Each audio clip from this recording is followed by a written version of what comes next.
अरे देखिए क्या कर रही हैं? अरे क्या संदेशा है? अरे सुनिए सही, वो लिखा है का? जानती हो तुम लोगों ने क्या किया? यह पत्र जो तुमने फाड़ डाला है, यह स्वयं पर ब्रह्म के हाथ का लिखा हुआ पत्र था।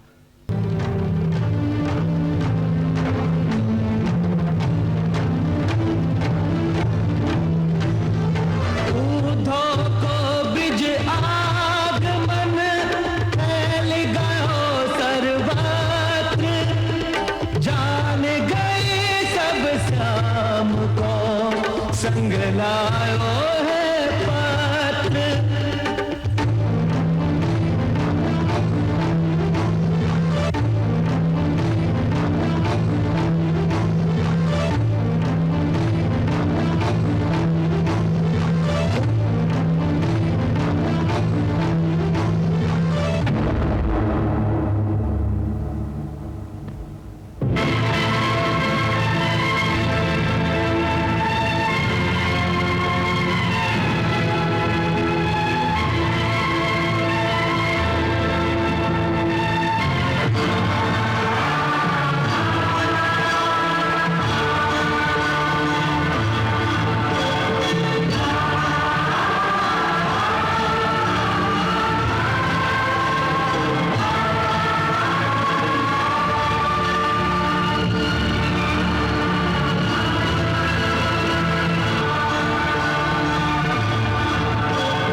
अरे देखिए क्या कर रही हैं?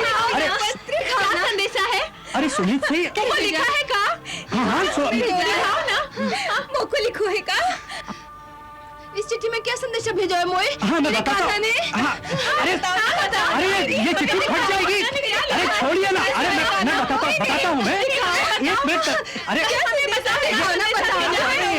छोड़िए, फट जाएगी। अरे तसल्ली रखिए। अरे फट जाएगी। ये क्या कर रही है? सुनिए। अरे क्या कर रही हैं आप? ये क्या? मेरा नाम कहाँ लिखा है इसमें? बताओ ना, मेरा नाम कहाँ लिखा है इसमें? मुझे पढ़ना कहाँ आता है? तू स्वयं ही पढ़ लेना। मुझे पढ़ना आता तो मैं पूछती क्या? बताओ ना, मेरा नाम कहाँ लिखा है इसमें? अरे अपना नाम पढ़ के क्या करेगी? ये चिट्ठी हमारे कृष्ण ने लिखी है। उसके हाथों ने इस चिट्ठी को स्पर्श किया है। समझ ले, ये चिट्ठी नहीं, हमारे कान्हा के हाथ है। बस इसी को हृदय से लगा ले।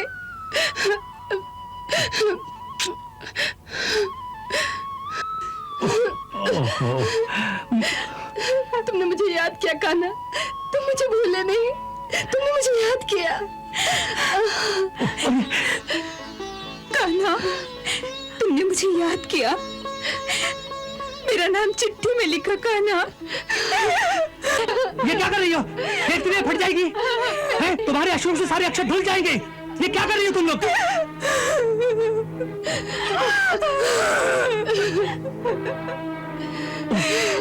अरे फट जाएगी। अरे जानती नहीं है, फट जाएगी। कान्हा, अरे क्या? मेरा कान्हा। ये क्या कर रही हो तुम लोग? अरे छोड़। अरे देखती नहीं फट जाएगी। अरे फट जाएगी। मुझे तो तुम्हारे अश्रु से सारे अक्षर धुल जाएंगे। अरे क्या कर रही हो?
किशोर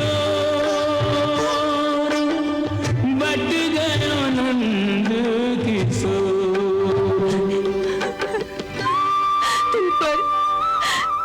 तुम पर कन्हैया ने अपने हाथों से ये अक्षर लिखे। तुम कितने भाग्यशाली हो कि तुम्हारे शरीर के साथ कृष्ण के हाथों का स्पर्श हुआ। मुझे भागिन को तुझे को हृदय से लगाने दे कि मैं भी कृष्ण स्पर्श का आनंद उठाऊं।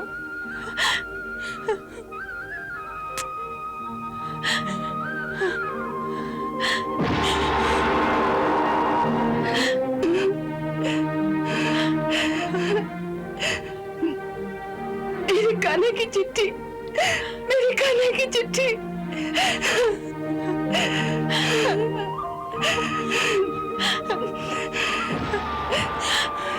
मेरे कान्हा की चिट्ठी आई, मेरे कान्हा की चिट्ठी आई।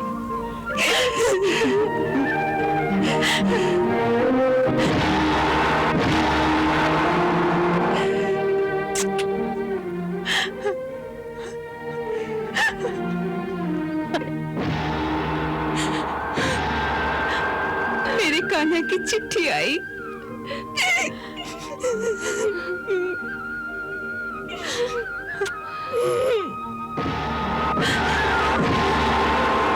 ये कैसी मूर्खता की बातें कर रही हो? लाओ। उद्धव जी, चिट्ठी दे देंगे, पर पहले ये बताओ इसमें हमारा नाम किस स्थान पर लिखा है? तुम्हें पढ़ना भी आता है? अगर हमें पढ़ना आता होता भैया तो हम आपसे क्यों पूछते? हम स्वयं ही नहीं पढ़ लेते।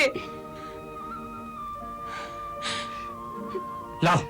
भैया, हाँ, किसी को यहाँ पढ़ना नहीं आता, इसीलिए तो आपसे विनती कर रहे हैं ना। हाँ, अब हमें इतना बता दीजिए कि इस चिट्ठी में किस किस का नाम किस किस स्थान पर लिखा हुआ है। हम अपने अपने स्थान को चुन लें, बाद में आप इस चिट्ठी को लेकर चले जाना। हाँ। लाओ। हाँ? लाओ। हाँ। बस चिट्ठी लाओ, इधर दो, दो, लाओ, लाओ, इधर दो, लाओ, लाओ।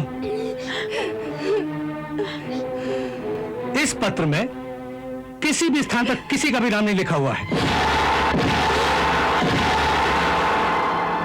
क्या राधा का भी नाम नहीं लिखा है क्या उद्धव जी?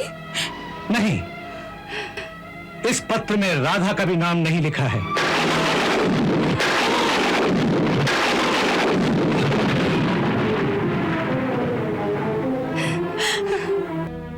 जानती हो तुम लोगों ने क्या किया?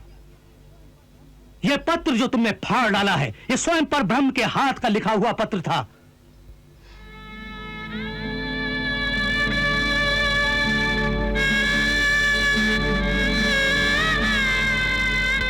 यह वो गूढ़ ज्ञान था जिसकी खोज में ऋषि मुनि अनेक जन्मों तक तपस्या करते रहते हैं, और उस ज्ञान के चिथड़े चिथड़े कर दिए तुम लोगों ने।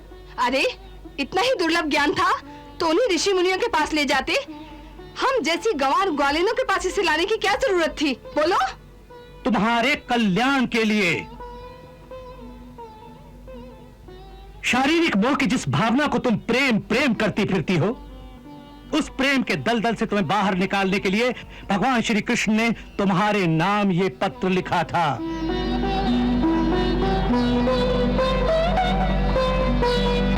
उन्होंने तुम्हें यह लिखा था कि मेरे जिस सुंदर शरीर से तुम प्रेम करती हो वो नश्वर है, एक दिन उसका नाश हो जाएगा।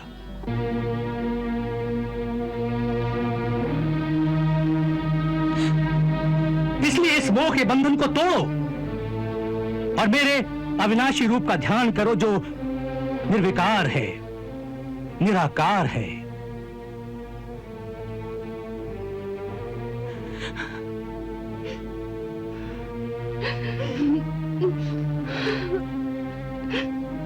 यह तुम्हारा मन जो मेरे रूप के प्रेम में पागल हो गया है, उस मन को मेरे ईश्वर रूप की साधना में लगाओ। इससे तुम्हारा दुख दूर होगा और कल्याण भी होगा। हमारे कल्याण की बात कर रहे हो? हाँ। और तुम्हारा ये कहना है कि हम अपना मन कन्हैया से हटाकर तुम्हारा जो दूसरा ईश्वर है उसकी साधना में लगा दे? हाँ।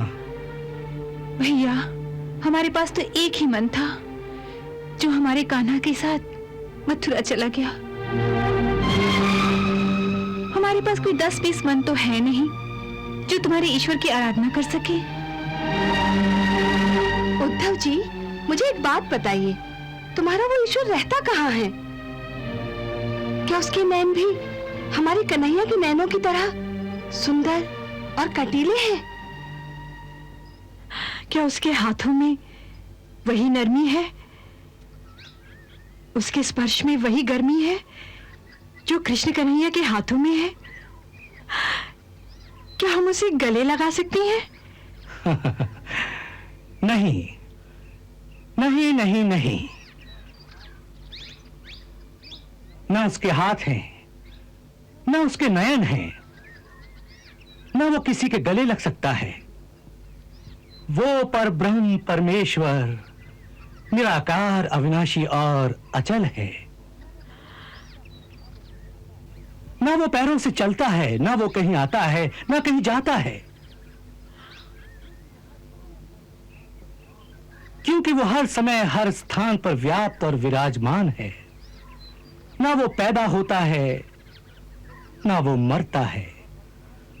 वो भूत, भविष्य और वर्तमान की सीमाओं से परे है।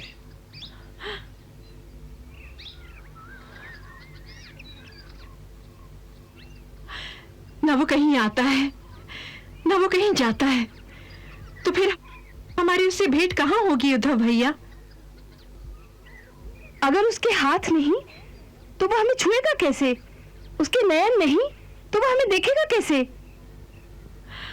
और अगर हमें कोई देखने वाला ही नहीं हो तो हमारी इस रूप की सुंदरता का क्या प्रयोजन?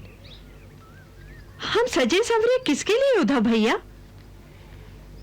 ना भैया, हमें ऐसे व्यर्थ के भगवान से क्या लेना? सब व्यर्थ की बातें छोड़ो। उद्धव जी, मुझसे ये कहिए कि कन्हैया ने अगर आपको ये संदेशा लेकर भेजा है तो क्या समझ के भेजा है? उसने ये लिखा है कि मुझसे प्रेम ना करो, मुझे भूल जाओ। उद्धव भैया, कहीं वो पागल तो नहीं हो गया? अरे, अगर वो पागल भी हो गया ना तो भी हमारे प्रेम को नहीं भुला सकता। वास्तव में ये मथुरा वाले छल बल करने में बड़े ही प्रवीण हैं। पहले वो क्रूर आया और कृष्ण कन्हैया को न जाने क्या क्या उल्टी सीधी पट्टी पढ़ाकर हमसे दूर ले गया, और अब ये उद्धव भैया आए हैं एक नया उपदेश देने कि कृष्ण भगवान को भूल जाओ।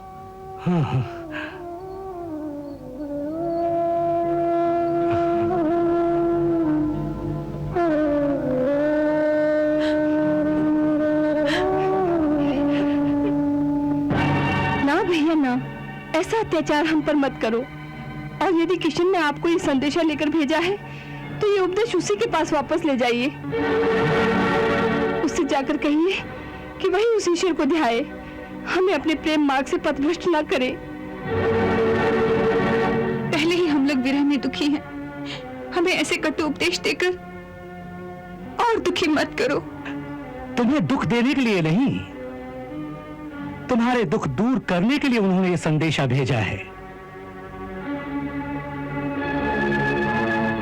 देखो, प्रेम एक मोह का बंधन है।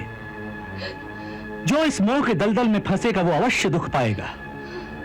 और मैं कहता हूं, इस माया के अंधकार से निकलकर ज्ञान के प्रकाश में आओ, जहां न मिलने का सुख है, न बिछड़ने का दुख है, केवल परमानंद ही परमानंद है।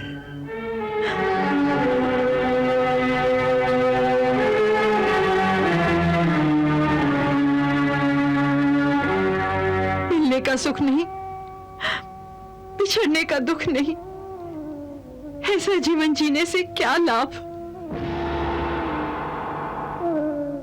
जीवन का वास्तविक लाभ है पर ब्रह्म परमात्मा की प्राप्ति। अरे, जो प्रेमी को न प्राप्त कर सकी वो परमात्मा को प्राप्त करके क्या करेगी? परमात्मा को प्राप्त करोगे तो परम शांति को प्राप्त करोगे।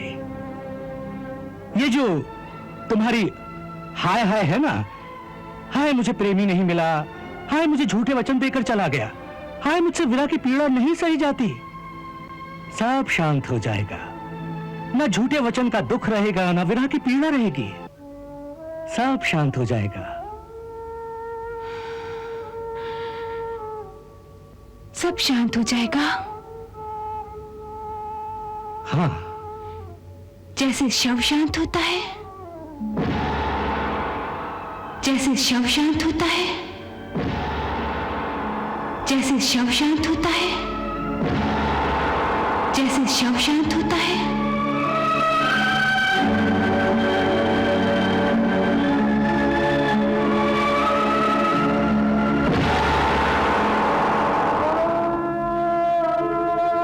उद्धव जी, विरह की पीड़ा में जो आनंद है, उस आनंद को आप जानते हैं? पीड़ा में आनंद? हाँ, पीड़ा का आनंद, पीड़ा का परमानंद। पर वो तो तुम तब जानोगे ना जब प्रेम करोगे। क्या तुमने कभी किसी से प्रेम किया है? प्रेम आदि भावनाओं में फंसना मूर्खों का काम है। ज्ञानी इन बातों में नहीं फंसता। अरे, ज्ञानी कहते हो अपने को? प्रेम का तो ज्ञान नहीं, फिर ज्ञानी कैसे हो गए? भैया, प्रेम करो, प्रेम की पीड़ा को सहो, तब तुम्हें इस बात का ज्ञान हो जाएगा कि प्रेम की पीड़ा में इतना आनंद क्यों है। तब तुम संपूर्ण ज्ञानी बनोगे। अभी तुम्हारा ज्ञान अधूरा है। अभी तुम्हारा ज्ञान अधूरा है। अभी तुम्हारा ज्ञान अधूरा है। ज्ञान तिहारो अधूरो, मानो या मत मानो। ज्ञान तिहारो अधूरो, मानो या मत मानो। प्रेम में था आनंद रयो दो, प्रेम करो तो जानो। प्रेम में था आनंद रयो दो, प्रेम करो तो जानो। प्रेम की भाषा न्यारी है,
युद्ध करने को प्रेम पर उद्धव का विश्वास।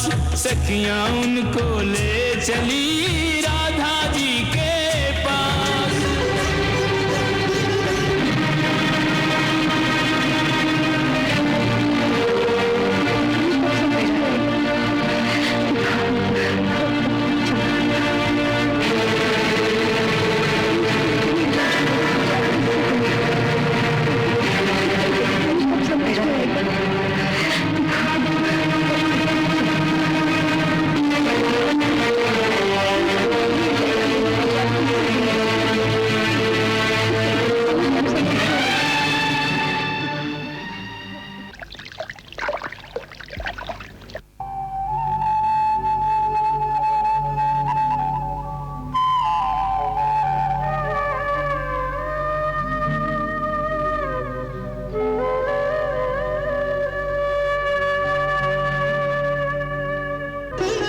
यही श्री राधा रानी है, यही श्री राधा रानी है। श्री कृष्ण चंद्र के अमर प्रेम की अमिट निशानी है। यही कृष्ण चंद्र के अमर प्रेम की अमिट निशानी है। इन्हें प्रणाम करो उधो, इन्हें प्रणाम करो उधो। पथ धर्म अर्थ काम और मोक्ष को मिल जाएगा सुधो। पथ धर्म अर्थ काम और मोक्ष को मिल जाएगा सुधो।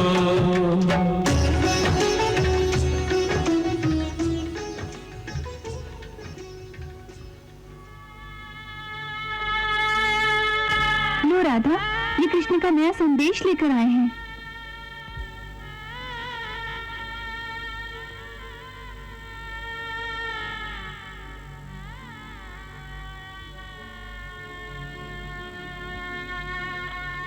लो राधा, सुन लो, ये कृष्ण का नया संदेश लेकर आए हैं। कृष्ण का संदेशा है? उनके आने का संदेशा है क्या? कब आएंगे?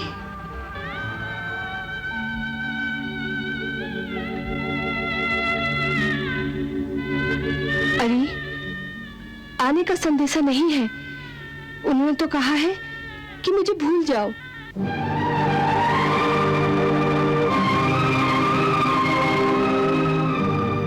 और इन्हें भेजा है कि हमें योग, ज्ञान और तप सिखाएं, जिससे हमारा कल्याण हो जाए। हमारा कल्याण?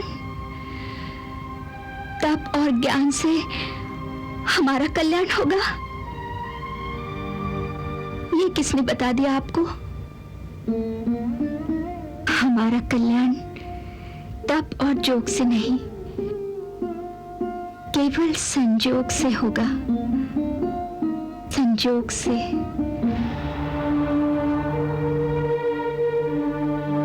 कृष्ण के साथ संयोग और पूर्ण संयोग, जब दोनों में कोई अंतर न रह जाए, जब कृष्ण राधा और राधा कृष्ण हो जाए।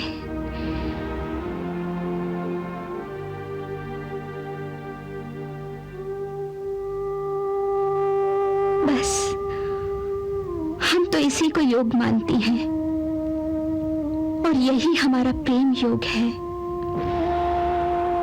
कोई दूसरा योग यदि आप हमें सिखाने आए हो तो उसकी आवश्यकता नहीं है भैया। जिन्होंने आपको भेजा है उनसे कहना कि उनके और कई भक्त हैं। ये ज्ञान उन्हीं को सिखाएं। हमें तो केवल अपने दर्शन दें और गले लगाएं।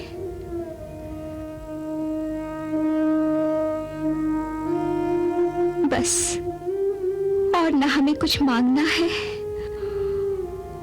और न हमें अपना प्रेम योग छोड़कर कोई दूसरा योग सीखना है।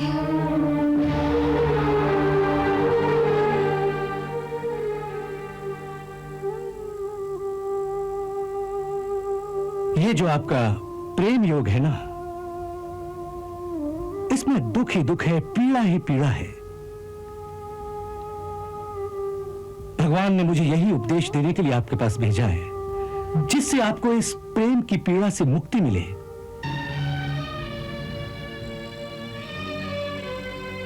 प्रेम की पीड़ा से मुक्ति दिलाने आए हैं आप? हाँ।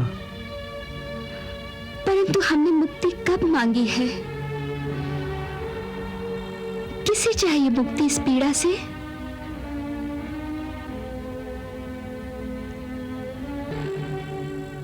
ये सब आसक्ति की बातें हैं, अन्यथा जोगन का ध्येय पीड़ा पाना नहीं, आनंद पाना होता है। परंतु आनंद की परिभाषा सबके लिए एक तो नहीं हो सकती। किसको किस बात में आनंद आता है, ये तो सबका अपना अलग अलग दृष्टिकोण है।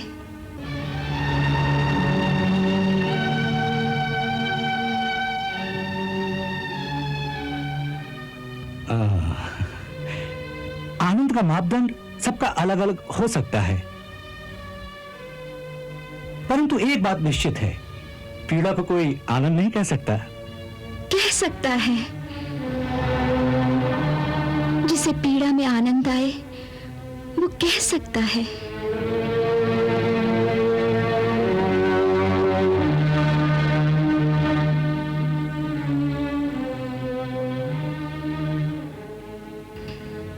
ऐसा कौन पागल है जिसे पीड़ा में आनंद आता हो?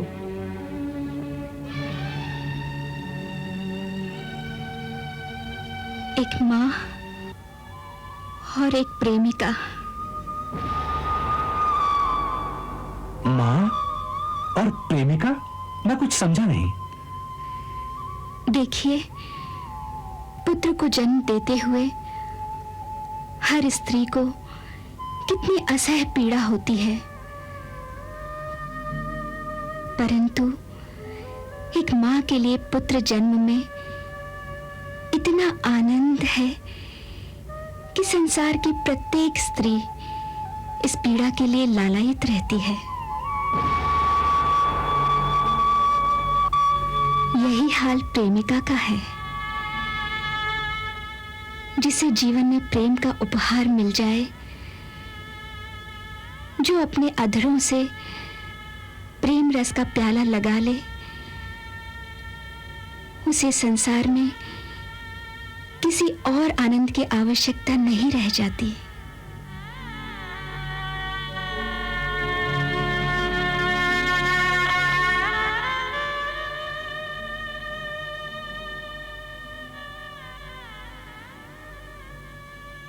यही तो मैं कहता हूं,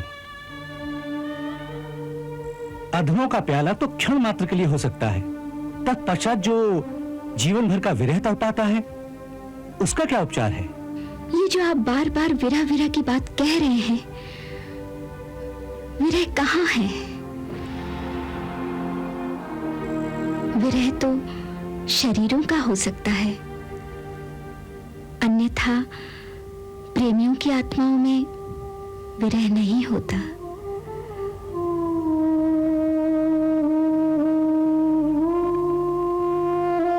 वे तो प्रत्येक क्षण एक दूसरे के साथ ही रहते हैं।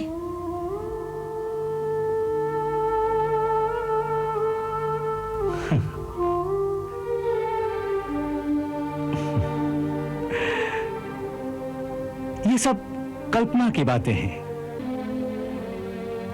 अज्ञानी मानव इसी प्रकार की झूठी कल्पना के तारों में अपने आप को उलझाकर अपने आप को ही धोखा देता रहता है।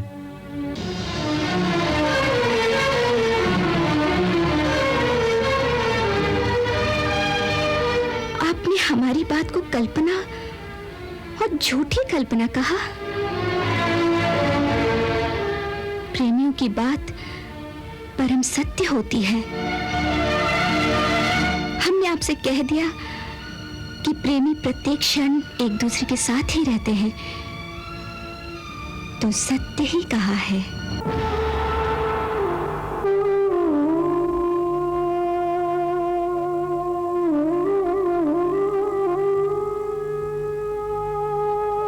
परंतु ये वो सत्य है जो दिखाई नहीं देता, केवल मन से मान लिया जाता है।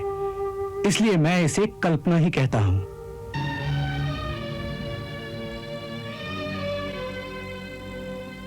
आप देखना चाहते हैं? तो ये देखिए, हमारा कृष्ण हमारे साथ है कि नहीं?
क्या लीला है? आप वहां हैं कि यहां? उद्धव भैया, मैंने आपसे कहा था ना कि मैं तो केवल प्रेम के वश में हूं।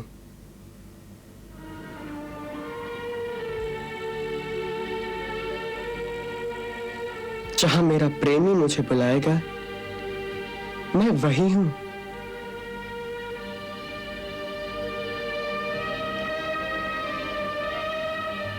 वास्तव में मैं तो सब जगह हूं, केवल दिखता नहीं।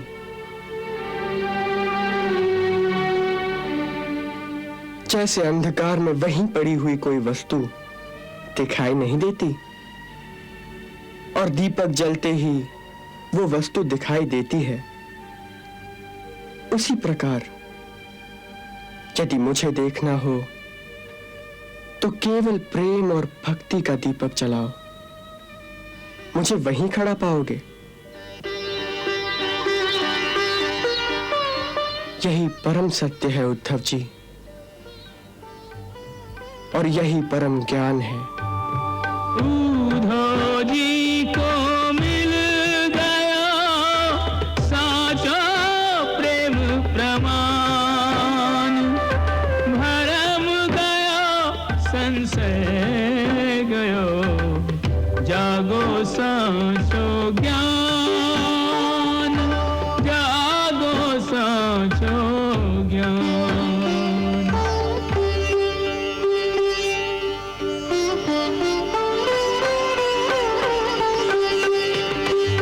श्याम और राधे को संग जो पाया तो आंख खुली और बुद्धि रानी।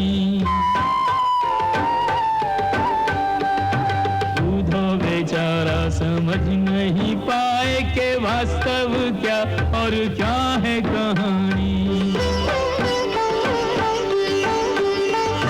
प्रेम की ऐसी अवस्था जो देखी, प्रेम की ऐसी अवस्था जो देखी तो ज्ञान गुमान पे फिर गया पानी। भक्त के बस में जो भगवान देखे तो प्रेम और भक्ति की महिमा जानी। प्रेम से भर गया, श्रद्धा से भर गया, चरणों में पड़ गया ब्रह्म का ज्ञानी।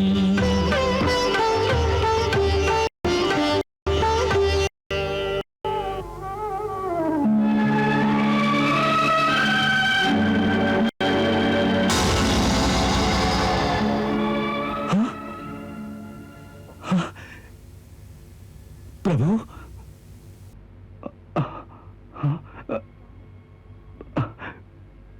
कहाँ गए कृष्ण? कहाँ गए कृष्ण? देखा ना, इसी प्रकार सताते हैं, क्षण भर के लिए आते हैं और फिर अंतर्धान हो जाते हैं।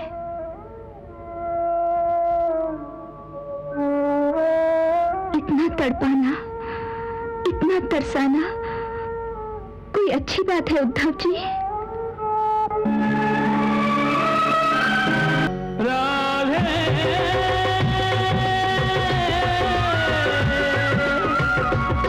राधे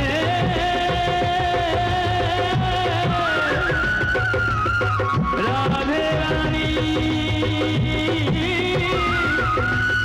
राधे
आप आ गए उद्धव भैया, आप आ गए। आप व्रत से लौट आए भैया। हाँ, मैं लौट कर आ गया कन्हैया। मैं व्रत से लौट कर चला है कन्हैया।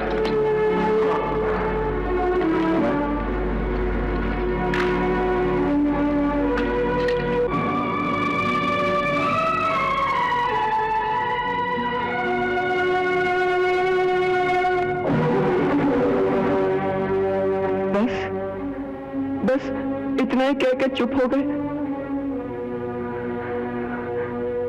आगे भी बोलो, ब्रज का कुशल समाचार सुनाओ उद्धव भैया।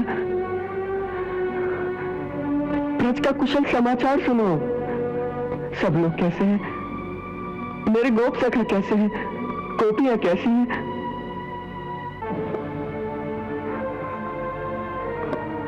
और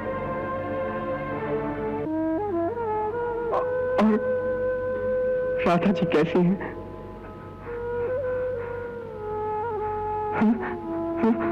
उनसे कुछ बातें हुई? क्या कहा उन्होंने? मेरे लिए कोई संदेश दिया है?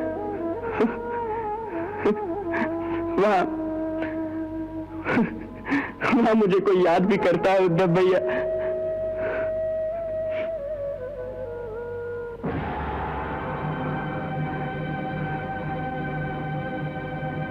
तुम चुप ना रहो उद्धव भैया, कुछ बोलो ना, कुछ बोलो भैया। तुम्हारी इस चुप्पी से मेरा दिल धड़कने लगा है भैया, कुछ बोलो ना,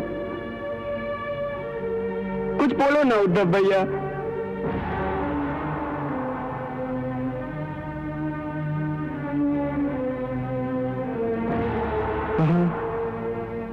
वहां कुछ अनहोनी तो नहीं हो गई? हाँ उद्धव भैया, वहां सब कुशल तो है? बोलो भैया, उद्धव भैया, वहां सब कुशल तो है? किसकी कुशल पूछ रहे हो? आप मुझे छोड़कर चले आएंगे, क्या वो कभी कुशल से रह सकती है?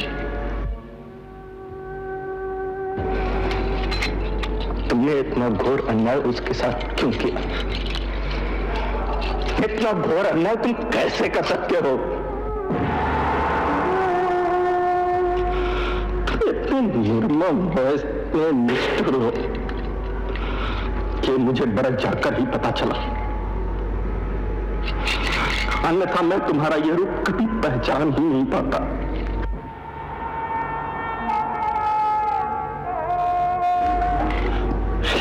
लोग तो तुम्हें प्रेम का अवतार कहते हैं। क्या ऐसा होता है प्रेम का अवतार? जो अपनी प्रेमिकाओं को उसके आंसुओं के नदी में डूबने के लिए छोड़कर चला है और उसके पलट कर उसकी सुधी भी न ले।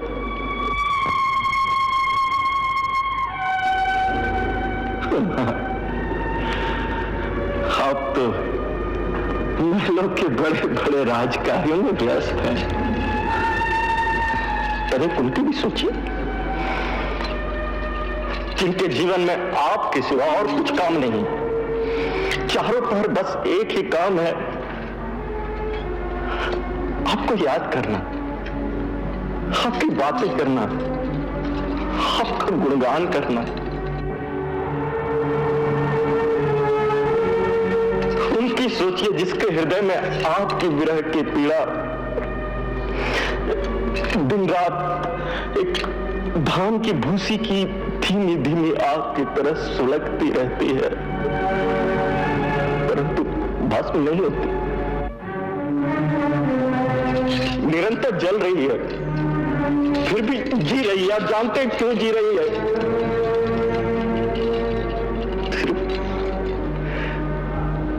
एक वचन के सहारे कि मैं फिर लौट कर आऊंगा।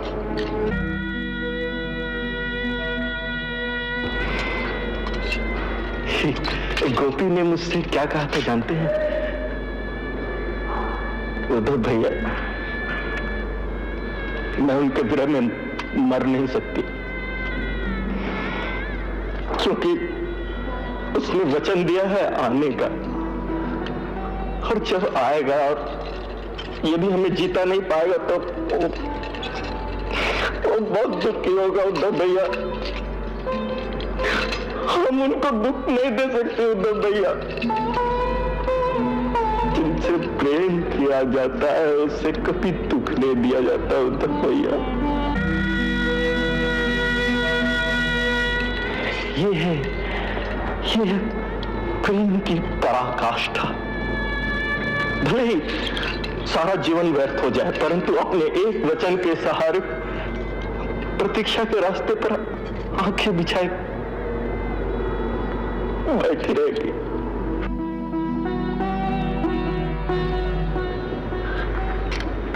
आपने पूछा कि उन्होंने कोई संदेशा दिया है? नहीं, उन्होंने कोई संदेशा नहीं दिया, नहीं कोई लाना दिया, सिर्फ केवल एक प्रश्न पूछा है कि कब आओगे? कब आओगे तुम? कब आओगे?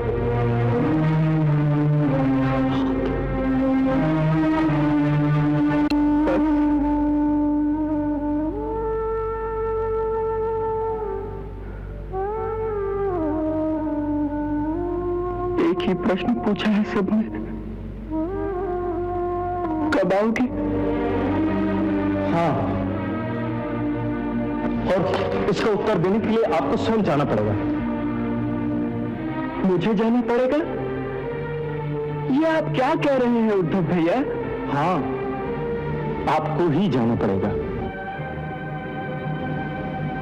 मैं सोचता हूं कि जो भक्त अपना घर-बार, अपनी संतान, अपनी पति पत्नी सब कुछ छोड़कर केवल आपके लिए जी रही है, ऐसी भक्तों और ऐसी प्रेम की जीवंत मूर्तियों को छोड़कर एक दिन के लिए भी आप मथुरा में कैसे रह सकते हैं? गोकुल जाने का मन नहीं होता आपका?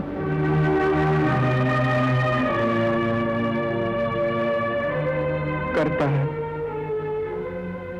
बहुत करता है उद्धव भैया, परंतु मथुरा मेरी कर्तव्य भूमि है, इसे छोड़कर नहीं जा सकता मैं। मथुरा में अब कौन सा कर्तव्य बाकी रह गया आपका? कंस मारा गया, यदुवंशियों का संकट टल गया, अब आपको यहां क्या करना है? इसलिए मैंने निश्चय किया कि आज ही आपको वापस वृंदावन ले जाऊंगा। चलिए, मेरे साथ चलिए, इसी क्षण मेरे साथ चलिए।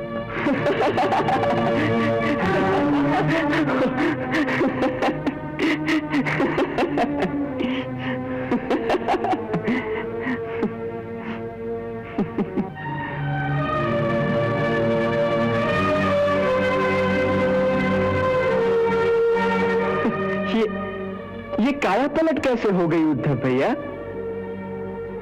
यहां से जाने वाला उद्धव और वृंदावन से लौट कर आने वाला उद्धव, इन दोनों में इतना अंतर कैसे आ गया? एक परम ज्ञानी आज भावना और प्रेम की बोली बोल रहा है, ये कैसे हो गया? कहीं ब्रज की किसी गोपिका ने आप पे जादू तो नहीं कर दिया? नहीं भगवान, ये किसी गोपी का नहीं, ये ब्रज की मिट्टी का जादू है। ये मेरे शरीर पर लगी हुई ब्रज की मिट्टी देख रहे हैं?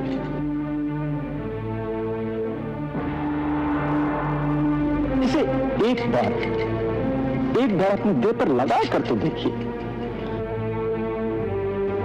ज्ञान और ज्ञान के अहंकार से दोनों से मुक्ति मिल जाएगी। आंखें वही रहेंगी, परंतु दृष्टि बदल जाएगी। चारों ओर बस एक ही रंग दिखाई देगा, प्रेम रंग, भक्ति का रंग। सब रंग फीके फीके लगने लगेंगे, कानों में और कुछ नहीं सुनाई देगा, केवल प्रेम की मुरली सुनाई देगी।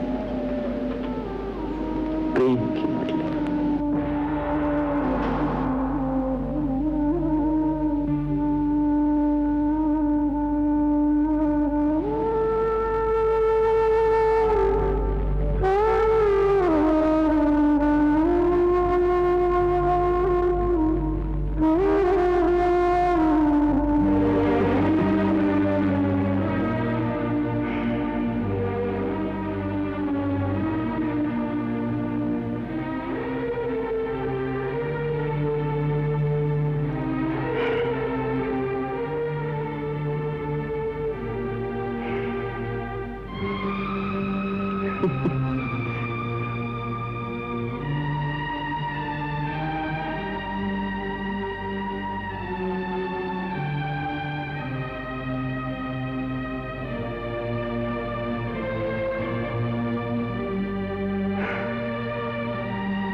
हो गया काम उद्धव भैया।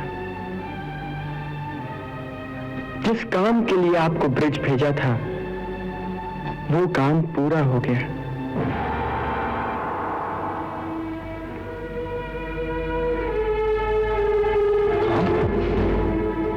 क्या काम? वही जो उस गोपिका ने आपसे कहा था।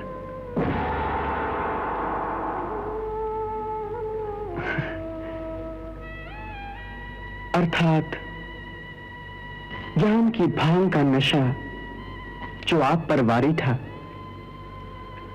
उसे उतार कर आपको प्रेम की मदिरा चखाना चाहता था मैं।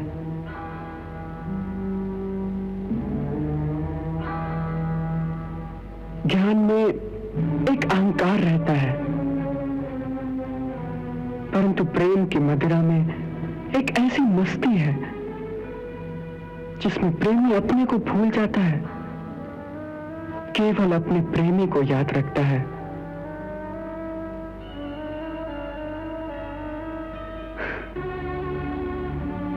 तो जो अपने को ही भूल जाएगा उसका हम कहां रहेगा? उद्धव भैया, ज्ञान में तर्क, दर्शन और विज्ञान के कई रास्ते होते हैं जिनमें कभी कभी प्राणी ऐसा भटकता है कि दिग्भ्रांत हो जाता है। परंतु प्रेम के मार्ग में एक ही सीधी डगर है जिस पर चलता हुआ प्राणी कभी इधर उधर नहीं भटक सकता। इसलिए जो मुझे आपकी तरह बहुत प्यारा होता है उसे मैं बाकी सब रास्तों से निकालकर प्रेम के सीधे मार्ग पर लाकर खड़ा कर देता हूं।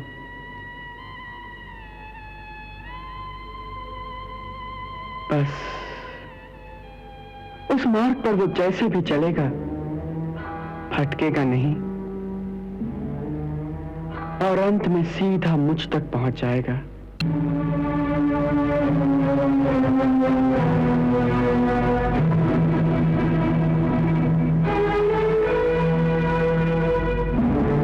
दयालु, इस कृपा के लिए मैं किस प्रकार आपका आभार प्रकट करूं? इसके लिए मेरे पास कोई शब्द नहीं है।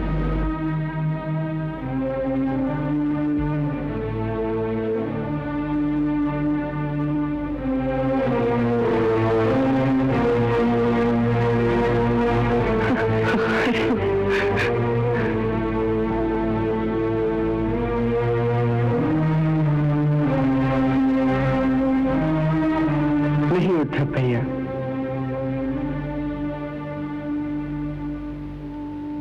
यदि इसका आभार मानना है तो राधा जी का आभार मानो। ये उन्हीं का उपकार है।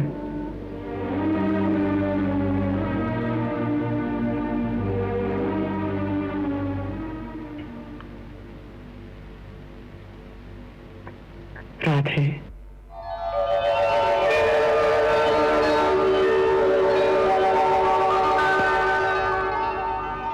हमारे प्रिय मित्र पर जो आपने उपकार किया उसके लिए हम आपके आभारी हैं।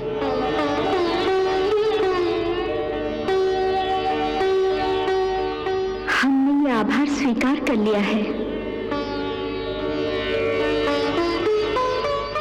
परंतु एक विनती है। क्या? फिर कभी किसी के हाथ इस प्रकार का संदेश न भेजना कि हमें भूल जाओ।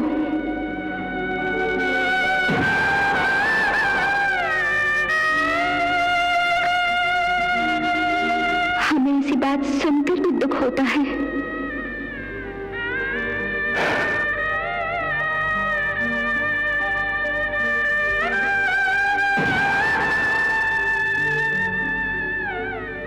अब की क्षमा कर दो राधा,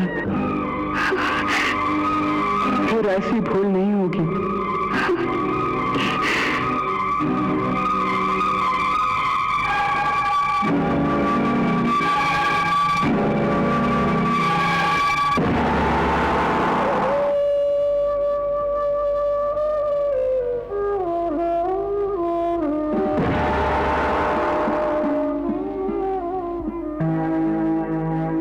कर रहे हैं नाथ? आप हाथ जोड़ते हैं तो हमें पाप लगता है।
कृष्णा